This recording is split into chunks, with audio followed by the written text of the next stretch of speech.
Hello दोस्तों, जो आप रोज सांस लेते हो, क्या वो सच में क्लीन है? आज हम बात करेंगे एएचयू फिल्टर के बारे में। तो इसमें क्या होता है, हमें एएचयू में जो भी डस्ट पार्टिकल हैं, उनको रिमूव करना होता है। और जो भी गैस है, स्मेल है, जैसे किसी ने कोई आग लगा रखी है, उसका धुआं है या और गैसेज की स्मेल है, तो उसको भी हमें रिमूव करने के लिए क्या है, मल्टी स्टेज फिल्ट्रेशन यूज करना पड़ता है एएचयू के अंदर। उसमें हमारे कई टाइप के फिल्टर होते हैं। प्री फिल्टर में G3 G4, ये क्यों यूज करते हैं हम? जो लार्ज डस्ट पार्टिकल है उनको रिमूव करने के लिए। उसके बाद हम एएचयू में फाइन फिल्टर यूज करते हैं, जो PM2.5 PM10 पार्टिकल हैं उनको रिमूव करने के लिए। केमिकल फिल्टर यूज करते हैं, जो गैस है, स्मेल है, वीओसी पार्टिकल हैं उनको रिमूव करने के लिए। हेप्पा फिल्टर यूज करते हैं हम, H13 H14, जो बैक्टीरिया है, माइक्रो पार्टिकल है, जैसे ऑपरेशन थिएटर में, ताकि हमारे बैक्टीरिया है उनको कम किया जा सके या रिमूव किया जा सकते, उसके लिए हेप्पा फिल्टर यूज करते हैं।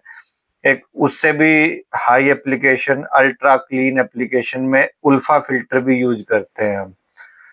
तो अब एक एक फिल्टर के बारे में अब डिटेल में पढ़ते हैं कि क्या है।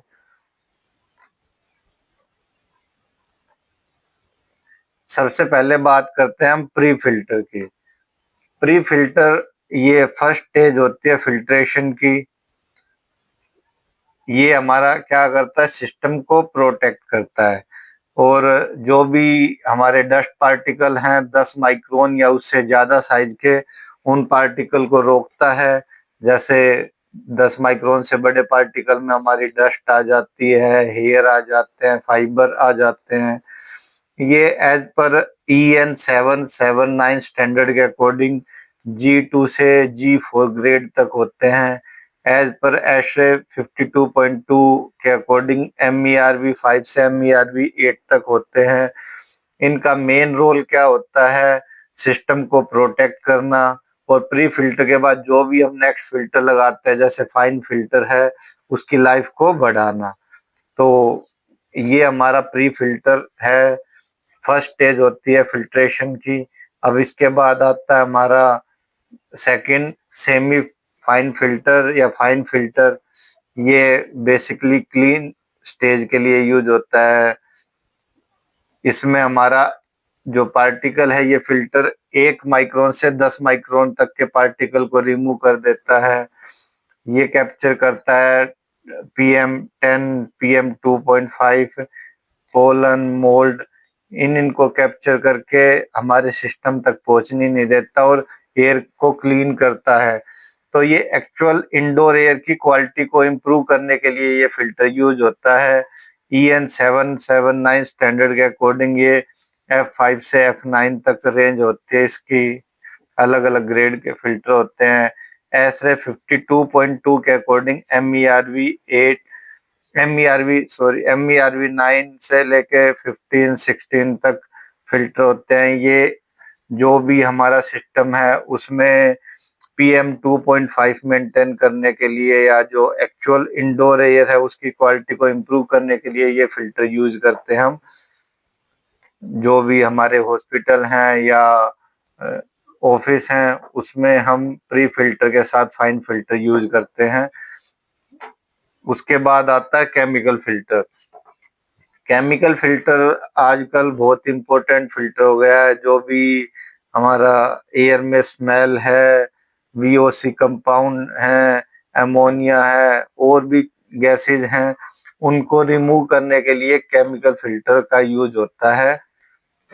ये पार्टिकल को रिमूव नहीं करता, मेनली गैसेज के साथ क्या करता है ये केमिकल फिल्टर, उन गैसेज को न्यूट्रल कर देता है, ताकि जो एयर में स्मेल है वो उसको रिमूव किया जा सके। तो ये भी बहुत इंपॉर्टेंट फिल्टर है, केमिकल फिल्टर। नेक्स्ट आ जाता है हेप्पा फिल्टर। तो हेप्पा फिल्टर हमारा जैसे ऑपरेशन थिएटर है, जहाँ में ज़्यादा एयर को क्लीन करने की ज़रूरत पड़ती है। ये हाई एफिशिएंसी फ़िल्ट्रेशन है। इसकी एफिशिएंसी H13 फ़िल्टर की 99.95% होती है। ये 0.3 माइक्रोन तक के पार्टिकल को या उससे ज़्यादा साइज़ के पार्टिकल को रोकता है। इसको हम EN 1822 स्टैंडर्ड के अकॉर्डिंग बनाते हैं। इसका यूज़ कहाँ-कहाँ होता है? हॉस्पिटल में, फार्मा इंडस्ट्रीज में, क्लीन रूम में। तो ये हमारा जैसे हॉस्पिटल में ऑपरेशन थिएटर हो गया, फार्मा इंडस्ट्रीज हो गई, जहाँ हमें पार्टिकल साइज और एयर को और क्लीन करना है, पार्टिकल साइज 0.3 या उससे ज़्यादा साइज के पार्टिकल है उनको रोकना है, तो हम हैपा फिल्टर यूज करते हैं उसके लिए। उसके बाद आता है हमारा उल्फा फिल्टर। अब ये हाई एयर को प्यूरिफाई करने के काम आता है। इसकी एफिशिएंसी होती है 99.9995%। ये 0.12 माइक्रोन या उससे लार्ज साइज के पार्टिकल को रोकने के लिए यूज होता है। ये EN 1822 स्टैंडर्ड के अकॉर्डिंग बनाते हैं। इसका यूज कहाँ-कहाँ होता है? सेमीकंडक्टर इंडस्ट्रीज में, नैनोटेक क्लीन रूम में। तो जहाँ सेमीकंडक्टर बनते हैं या उनका काम होता है, वहाँ हम उल्फा फिल्टर को यूज करते हैं। ये वेरी हाई एयर को क्लीन करता है। उसके बाद हम एक रिव्यू कर लेते हैं। जो प्री फिल्टर है वो हमारा 10 माइक्रोन या उससे लार्ज साइज के पार्टिकल हैं उनके लिए यूज होता है, जैसे डस्ट, फाइबर। फाइन फिल्टर है वो 1 माइक्रोन से 10 माइक्रोन तक के पार्टिकल को रिमूव करता है। PM10, PM2.5 ये एयर क्लीन एयर मेंटेन करने के काम आता है। हेपा फिल्टर जो हॉस्पिटल, फार्मा इंडस्ट्री हैं उनमें काम आता है, बैक्टीरिया को, स्मोक को रिमूव करने के लिए। ये 0.3 माइक्रोन या उससे बड़े पार्टिकल को रिमूव करने के लिए यूज होता है। उसके बाद उल्फा फिल्टर। उल्फा फिल्टर है वो 0.12 माइक्रोन या उससे बड़े पार्टिकल को रिमूव करने के लिए काम आता है, जैसे वायरस है। ये बेसिकली सेमीकंडक्टर इंडस्ट्रीज में यूज होता है। केमिकल फिल्टर ये है गैस फेज फिल्टर। ये स्मेल है, VOC कंपाउंड है, उनको एयर से रिमूव करने के लिए, उनको न्यूट्रल करने के काम आता है। तो ये एक बेसिक डिटेल थी हमारी। उसके बाद क्वालिटी एंड इंस्पेक्शन।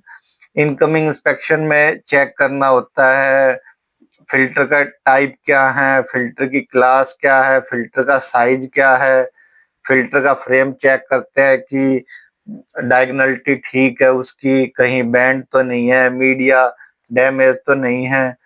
तो ये चेक करते हैं इनकमिंग में। इंस्टॉलेशन के टाइम पे हम चेक करते हैं कि प्रॉपर सीलिंग हो, कोई साइड से एयर बाईपास ना हो, ताकि अगर एयर बाईपास होगा तो सिस्टम प्रोटेक्ट नहीं होगा। नेक्स्ट फिल्टर है वो भी जल्दी चोक हो जाएगा, जल्दी उसको रिप्लेस करना पड़ेगा।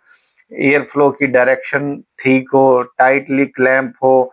ये है कि अगर सही से क्लैंप नहीं होंगे तो जो सील लगाते हैं वहां बाईपास बन जाएगा, एयर वहां से भी पास हो जाएगी। फेलियर क्या क्या आते हैं जब हम फिल्टर को यूज करते हैं? सबसे पहला बड़ा फेलियर आता है एयर बाईपास लीकेज।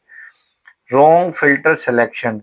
क्या है, ज्यादा हमें क्लीन एयर नहीं चाहिए, वहां हम ज्यादा फाइन फिल्टर, हैपा फिल्टर लगा देंगे तो हमारा प्रेशर ड्रॉप बढ़ जाएगा।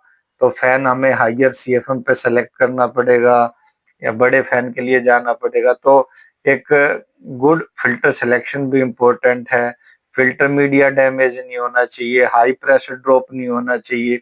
अभी मैंने बताया कि अगर हमें क्लीन एयर की ज्यादा जरूरत नहीं है, हमारा प्री फिल्टर से काम चल जाएगा, वहां फाइन और हैपा फिल्टर जाएंगे तो प्रेशर ड्रॉप ज्यादा बढ़ जाएगा।